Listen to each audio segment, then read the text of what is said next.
Les arbres sont apparus sur la planète voilà plus de 380 millions d'années. Mais que savons-nous d'eux ? Ils ont changé le visage des continents.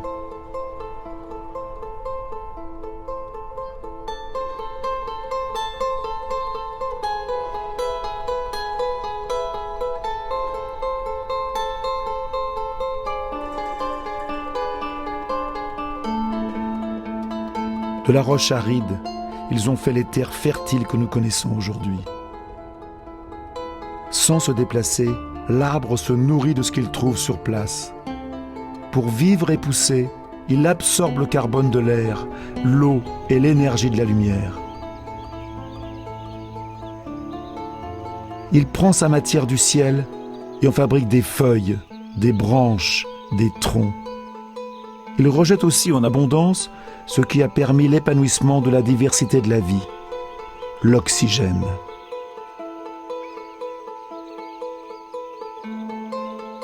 Les forêts de la planète abritent plus de la moitié des espèces terrestres.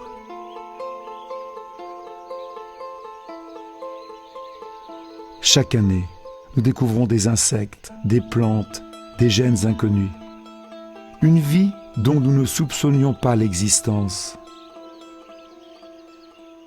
Notre alimentation, nos remèdes, notre recherche scientifique et technologique dépendent de cette biodiversité. Depuis toujours, l'homme se sert de la forêt pour vivre. Il la transforme, il la détruit. Depuis les débuts de l'agriculture, nous avons détruit la moitié de nos forêts originelles. Notre modèle est celui du toujours plus. Depuis 1950, la population mondiale a été multipliée par près de 3. Notre consommation de viande par plus de 5, celle du papier par 6. Nos outils ont changé d'échelle. Nous coupons les arbres par millions pour produire du soja et de la viande par millions de tonnes. Nous remplaçons la forêt par des plantations d'eucalyptus, plus rentables pour l'industrie papetière, par des palmiers à huile plus rentables pour l'industrie agroalimentaire. Les mangroves, ces forêts littorales, ont encore perdu 20% de leur surface en 30 ans. L'élevage de crevettes et des poissons en est l'une des principales causes. Mais on déforeste aussi pour survivre. 2 milliards de personnes défrichent pour produire du charbon de bois et pour nourrir leur famille en cultivant sur brûlis.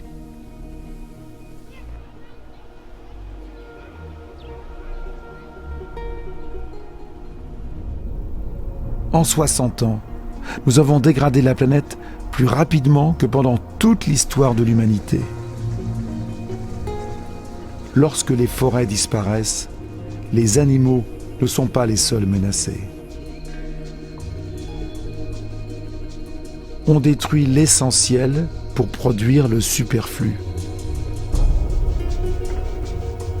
Mais ce n'est pas une fatalité. Les forêts occupent encore près du tiers de la surface totale des terres. Dans le monde entier, des hommes et des femmes se battent pour leur sauvegarde. Villageois, scientifiques, associations, gouvernements, ils nous alertent et proposent des alternatives. Parce que d'autres choix sont possibles.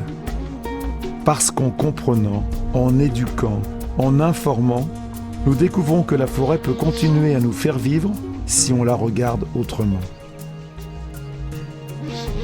L'arbre est un être vivant que nous apprenons à connaître de mieux en mieux.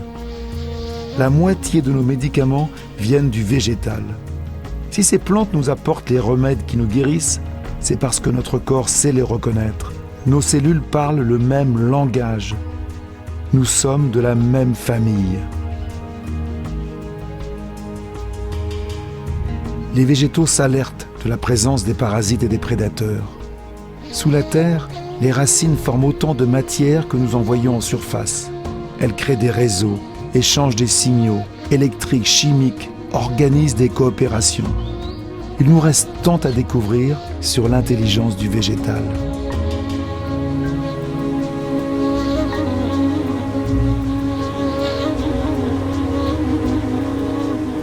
Savons-nous que les forêts et l'eau forment un couple inséparable ? les forêts filtrent les polluants, les stockent ou les digèrent.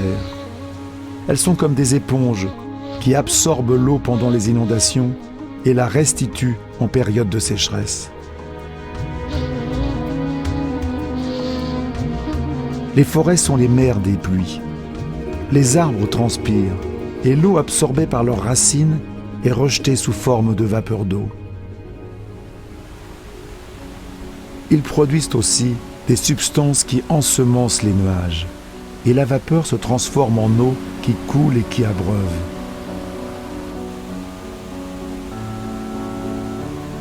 Le végétal met en lien l'eau, l'air, la terre et le soleil.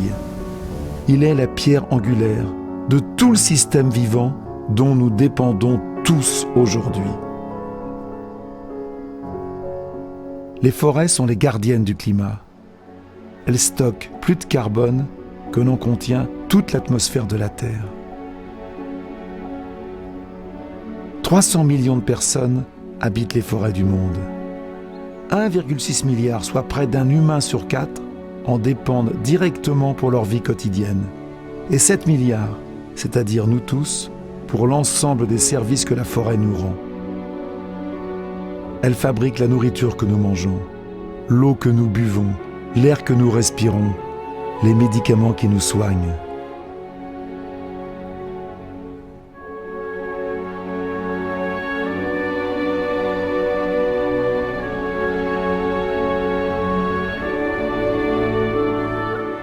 Regardons la forêt autrement. Nous sommes indissociables. Depuis toujours, nous avons eu besoin d'elle, mais aujourd'hui, c'est elle qui a besoin de nous.